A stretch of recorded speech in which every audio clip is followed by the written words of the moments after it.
Perkenalkan nama anggota kelompok kami. Yang pertama Muhammad Arif dengan NIM 1220202017.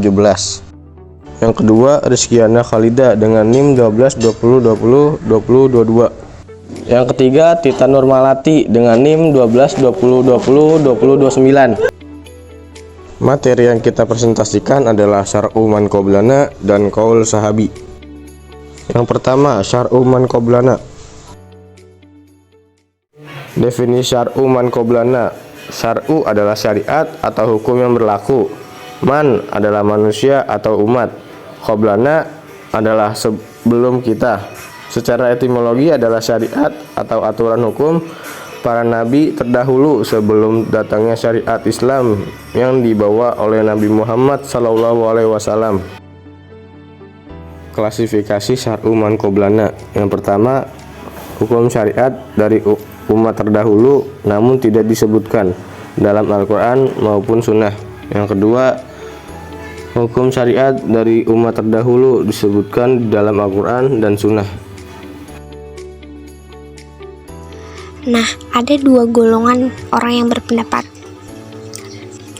Golongan pendapat yang pertama menggunakan hujah menurut jumhur Hanafiyah, Malikiyah, dan sebagian Syafi'iyah dan Imam Ahmad dalam riwayat yang rojih, sebagaimana firman Allah Subhanahu wa Ta'ala dalam Quran surat Al-An'am ayat 90.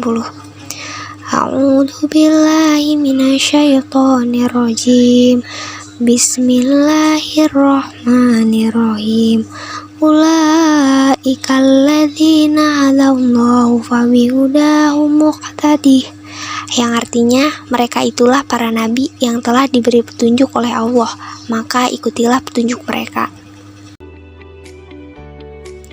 Nah, selanjutnya golongan pendapat kedua atau yang menolak mengambil hujah menurut Asy'ariyah, Mu'tazilah, dan Syiah, sebagaimana firman Allah Subhanahu wa Ta'ala dalam Quran surat Al-Maidah ayat 48. Qul ja'alna minkum syir'atan wa minhaja. Yang artinya, maksud dari ayat tersebut adalah Allah menjadikan syariat tersendiri bagi setiap umatnya. Berikut materi pembahasan kita yang kedua, yaitu mengenai Qaul Sahabi. Berikut definisi tentang Qaul Sahabi.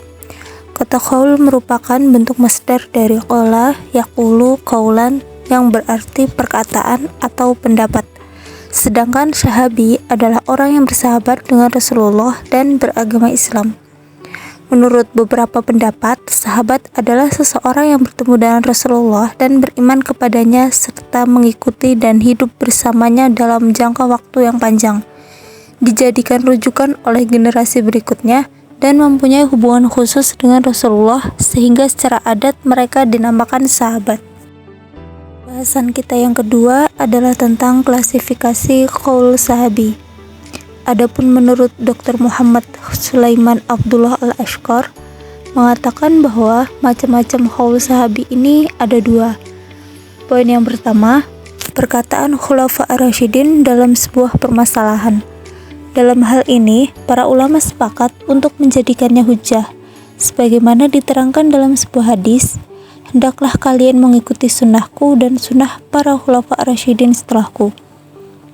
Poin yang kedua, perkataan seorang sahabat yang berlandaskan pemikirannya dan ditentang oleh sahabat yang lainnya. Dalam hal ini, sebagian ulama berpendapat bahwa perkataan sahabat ini tidak bisa dijadikan hujah. Akan tetapi, sebagian ulama lainnya dari kalangan usuliyin dan fuqaha mengharuskan untuk mengambil perkataan satu sahabat. Oke, pembahasan kita berikutnya adalah tentang kehujahan qaul sahabi.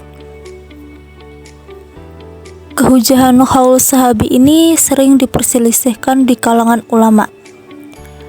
Di antara ulama yang menerima qaul sahabi sebagai hujah syariah antara lain Imam Malik, Ar-Razi, Hanafiyah, Syafi'i, Ahmad bin Hanbal sebagai pendapat terkuat. Sedangkan golongan yang menolak qaul sahabi menjadi hujah antara lain Asy'ariyah, Mu'tazilah, Syafi'i, Syiah, Al-Kharqi, ulama kontemporer mazhab Maliki dan Hanafi, dan Ibnu Hazm.